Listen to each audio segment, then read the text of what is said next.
The airport buzzed with the familiar chaos of rolling suitcases, muffled announcements, and the echo of goodbyes. Among the stream of travelers was Emily Carter, clutching her boarding pass and trying to hide the tears threatening to spill. She'd just said goodbye to her mother, for what might be the last time. Cancer had a cruel way of making every goodbye feel permanent, and Emily's heart felt like it was being torn in two. She wasn't flying for a vacation or work trip, she was moving. A new city, a new job, a chance to start over and pay off the debts that had swallowed her family whole. When the carousel clanked to life and the first bags tumbled out, Emily's eyes darted around anxiously. Her old blue suitcase, faded, with a small pink ribbon tied to the handle, never came. But then she spotted one that looked almost the same, with a familiar scuff on the corner. Without thinking twice, she grabbed it, her heart racing from exhaustion, nerves, and the weight of everything she was leaving behind. She didn't notice the small golden tag near the zipper that said D. Reynolds, Executive Priority. That single mistake, that one hurried decision, would change her life forever. When she finally reached her tiny apartment in the city, Emily set the suitcase down and took a deep breath. Her new job as an assistant at a marketing firm started tomorrow, and she was terrified. She'd always dreamed of working in a big company, but now, standing in the flickering light of her apartment, all she could feel was the fear of failing. She opened the suitcase to unpack and froze. Inside wasn't her neatly folded thrift store clothes and family photos. It was designer suits, expensive watches, and a sleek leather briefcase with a company logo embossed in gold. "Oh my God," she whispered, her hands trembling as she lifted a black tablet out of the bag. The lock screen flashed a name, Daniel Reynolds. Her heart stopped. Daniel Reynolds, the CEO of Reynolds & Company, the same firm her new job was at. The same man whose motivational videos she'd watched online, whose story of rising from poverty to building an empire had inspired her to apply in the first place. Panic surged. What if he thought she stole it? What if she got fired before she even started? Emily spent the entire night sitting on her couch, staring at the suitcase, trying to decide what to do. A morning came far too soon. She barely slept, her mind running wild with possibilities. Should she call the airport? Should she go straight to the company and explain? Every option felt like a disaster waiting to happen. By 9 a.m., she was sitting in the office lobby, clutching the suitcase and rehearsing her apology over and over. Her stomach twisted as the receptionist looked at her curiously. "Do you have an appointment with Mr. Reynolds?" Emily's voice cracked. "No. But I really need to see him. It's about something important."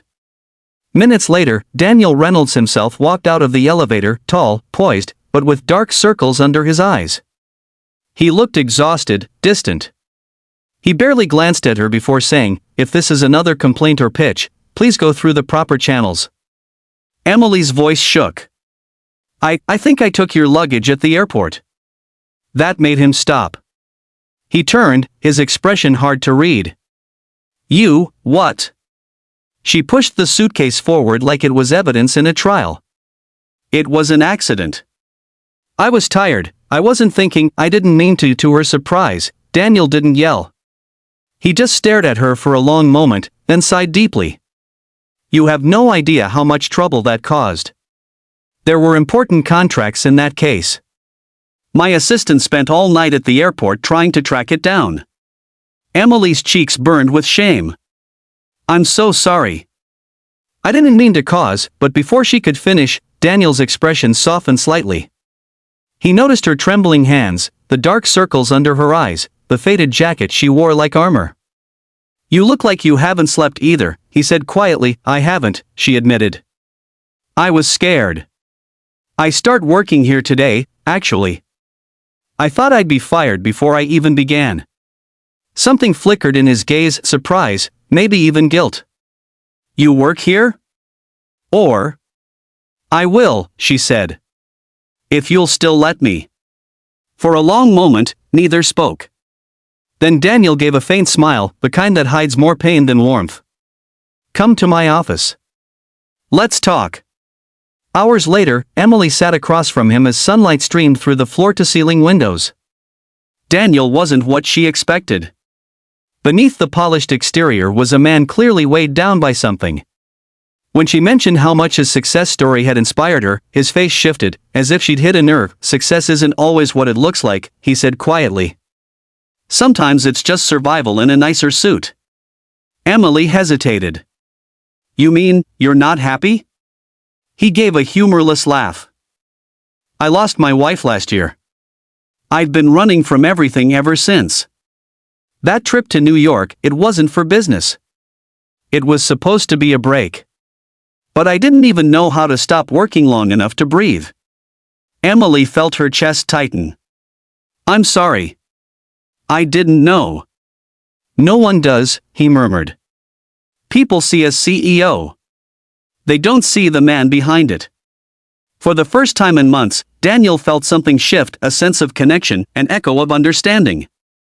Emily wasn't just another employee. She was a mirror, someone fighting her own battles, just trying to keep going. Not by the end of that day, he offered her more than just forgiveness. He offered her a real chance. You've got heart, Emily, he said. That's what this company needs more than anything. Weeks passed, and Emily found herself thriving at Reynolds & Company. Daniel began to rely on her more and more, not just for work, but as a confidant. Their unlikely friendship grew quietly, built on honesty, trust, and shared scars. Then one afternoon, while Emily was organizing files, she found something tucked inside the CEO's old briefcase, a letter addressed to Daniel's late wife. The words inside spoke of regret, loneliness, and a man who no longer knew who he was without her. Emily left the letter on his desk with a note. She'd be proud of you. You're still here. You're still fighting. That night, Daniel found her in the office after hours. He didn't say much, just a quiet thank you. But in that simple moment, both of them realized something powerful. Sometimes life's worst mistakes are the ones that lead us exactly where we need to be.